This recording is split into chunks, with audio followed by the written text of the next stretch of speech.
সমাস। আমরা মনে করি একটা সম্পর্ক নষ্ট হওয়ার পিছনে তৃতীয় ব্যক্তির হাত থাকে। আমাকে বলুন তো, একটা সম্পর্কে প্রথম কিংবা দ্বিতীয় ব্যক্তি যদি সুযোগ না দেয়, অর্থাৎ একজন যদি বহুরূপী না হয়, তাহলে তৃতীয় কোনো ব্যক্তি কি আসার সুযোগ পাবে? পাবে না। এই বহুরূপী ব্যক্তিতার কারণেই বহুব্রীহি সমাস, অর্থাৎ এখানে তৃতীয় একজন আসবে। বহুব্রীহি সমাসটা হচ্ছে এরকম একটা জিনিস, ধরেন গায়ে হলুদ, তার মানে গা একটা হলুদ একটা, এই দুইটার মধ্যে কেউ এখানে প্রাধান্য পাবে না। এইটা হবে একটা অনুষ্ঠান। তাহলে গায়ে হলুদ কিসের? একটা অনুষ্ঠানের নাম না? তাহলে এটা হচ্ছে অনুষ্ঠান, অর্থাৎ তৃতীয় একজন এখানে এন্ট্রি নিচ্ছে।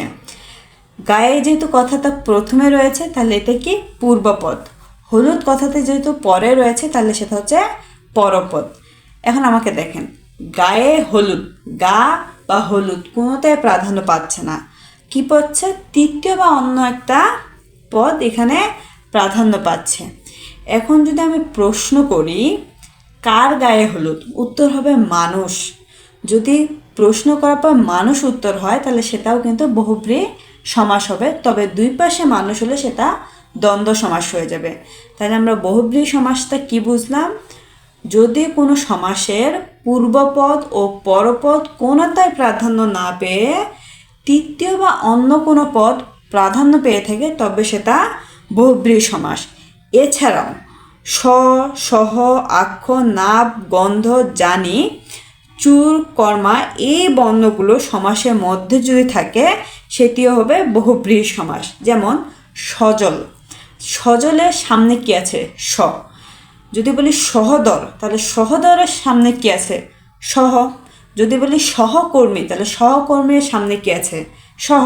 তাহলে এগুলো কোন সমাস হবে? এগুলো হবে বহুব্রীহি সমাস। এবার আসি আমরা দ্বন্দ্ব সমাস। যদি বলি বাবা মা, ইমাজিন করো বাবা মা কথাটা শোনার সাথে সাথে বাবার ছবিও সামনে আসতেছে, মায়ের ছবিও সামনে আসতেছে। তাহলে একসাথে যদি দুইটারই ছবি সামনে আসে, তাহলে সেটাই হয়ে যাবে দ্বন্দ্ব সমাস। আচ্ছা, যদি বলি হাত পা, তাহলে হাতও সামনে আসতেছে, পাও সামনে আসতেছে।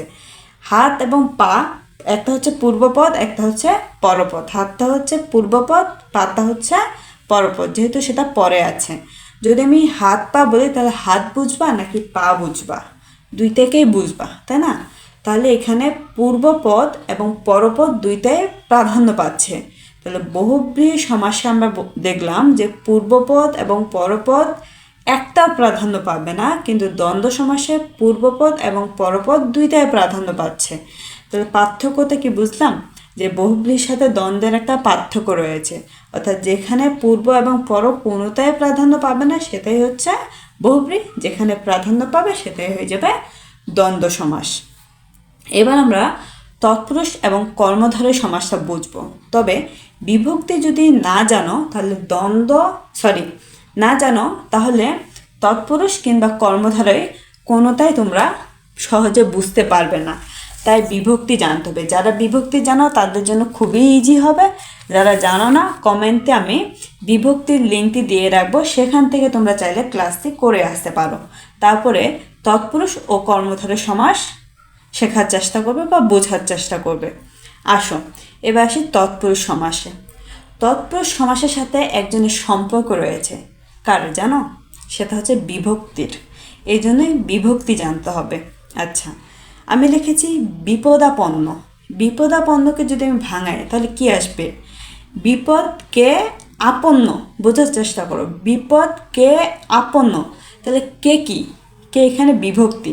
তাহলে আমি যদি বিভক্তি না চিনি, তাহলে কি তৎপুরুষ সমাস চিনতে পারবো না। তাই বিভক্তি জানতে হবে। তাহলে কে এখানে বিভক্তি? তাহলে আমরা জানি যে বিভক্তির সাথে তৎপুরুষ সমাসের সম্পর্ক রয়েছে, রিলেশন রয়েছে। তাহলে এখানে এটা কোন সমাস হবে? বিপদাপন্ন, সেটা হবে তৎপুরুষ সমাস। আমি যদি বলি মধু মাখা, তার মানে কি? মধু দিয়ে মাখা, দিয়ে এটা কি? বিভক্তি। আমরা জানি দ্বারা, দিয়া, কর্তৃক এগুলো যদি থাকে, তাহলে সেটা হয় বিভক্তি, তৃতীয় বিভক্তি। তাহলে এখানে মধু মাখা কোন সমাস? তৎপুরুষ সমাস।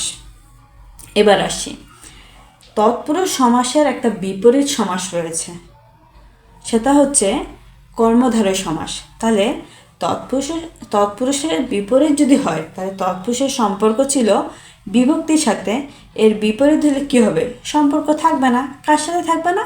বিভক্তির সাথে থাকবে না। তাহলে তৎপুরুষ সমাসের বিপরীতকে কর্মধারয়, তাহলে কর্মধারয়ের সাথে বিভক্তির কোনো সম্পর্ক থাকবে না। তার যার সাথে বিভক্তির কোনো সম্পর্ক থাকবে না সেটাই হচ্ছে কর্মধারয় সমাস।